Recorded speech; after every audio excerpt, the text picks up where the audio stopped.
এক গ্রামে ছোট্ট একটা বাড়িতে পলাশ আর তার বাবা ছিলেন। বাবাটা পলাশের খুবই খেয়াল রাখতো। রোজই তো অফিস থেকে 2টোর সময় করে বাড়ি ফিরি, কে জানি আজকে তো 4টে বেজে গেল। বাবা হয়তো আমার জন্যে চিন্তা করছে, আমি একটু তাড়াতাড়ি করে যাই, না হলে বাবা আমার জন্যে রাস্তার মধ্যে দাঁড়িয়ে থাকবে। পলাশের আজকে অফিস থেকে ফিরতে দেরি হচ্ছে কেন?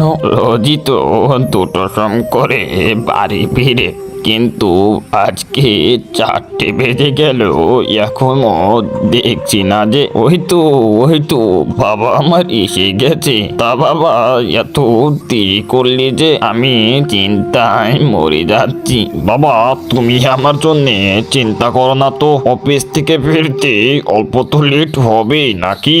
আজকে তো অফিস থেকে ফিরতে 4টে বেজে গেল, তুমি তো হয়তো খাওয়া দাওয়া হয়তো করনি। চলো ভিতরে খাবে, চলো। তোকে ছাড়া আমি একলা একলা কিভাবে খাবো বল? এখন তুই এসে গেছিস, এখন খাবো, চল।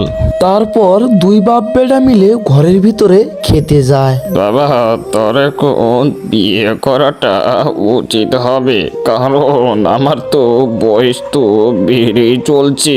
আমি মরে গেলে তোকে কে বউ দিবে বল? বাবা, এরকম কথা বলো না তো। আমাকে কে বউ দিবে বলো?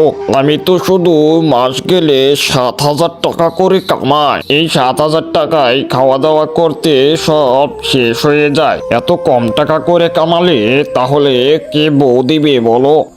আমি এত কথা শুনবো না তো। কাল কি রবিবার আছে, আমার সাথে যাবি? সেই পাশের গ্রামে একটা মেয়ে আছে, ওই মেয়েটাকে দেখে আসবো। তোর যদি ওই মেয়েটাকে পছন্দ হয় তাহলে তোর বিয়ের কথা ওদের কাছে আলোচনা করব। কি হলো, কিছু বলছিস না যে? যাবি তো আমার সাথে? আচ্ছা ঠিক আছে বাবা, তুমি যদি এত করে জোরাজুরি করছো তাহলে চলো যাওয়া যাক। কালকে রবিবার আছে, অফিসও তো বন্ধ থাকবে। অবশেষে পলাশের বাবা পলাশকে জোরাজুরি করে সেই পাশের গ্রামে মেয়ে দেখতে নিয়ে গেল।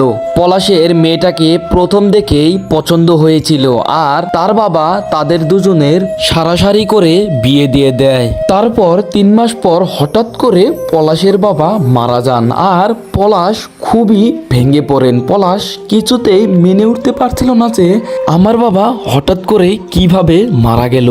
তাই সে কিছুক্ষণের জন্য মন হালকা করতে নদীর পাড়ে এসে দাঁড়িয়ে যায়। নদীর পাড়ে দাঁড়িয়ে থাকতে থাকতে কোথা থেকে যেন একটা হঠাৎ করে পরী এসে যায়। ওরে বাবা, তুমি কে? তোমাকে তো চিনতে পারলাম না। আমি পড়ি পলাশ, তোমাকে সেই উপর থেকে দেখছি তুমি মন খারাপ করে নদীর ঘাটে দাঁড়িয়ে রয়েছো।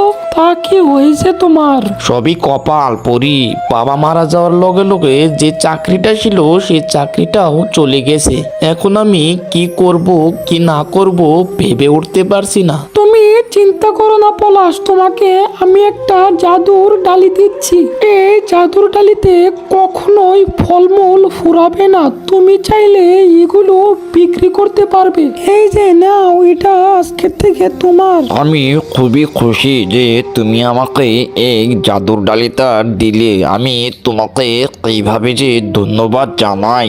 আরে ধন্যবাদ জানাতে হবে না, আমি চাই তুমি সুখে সংসার করে থাকো।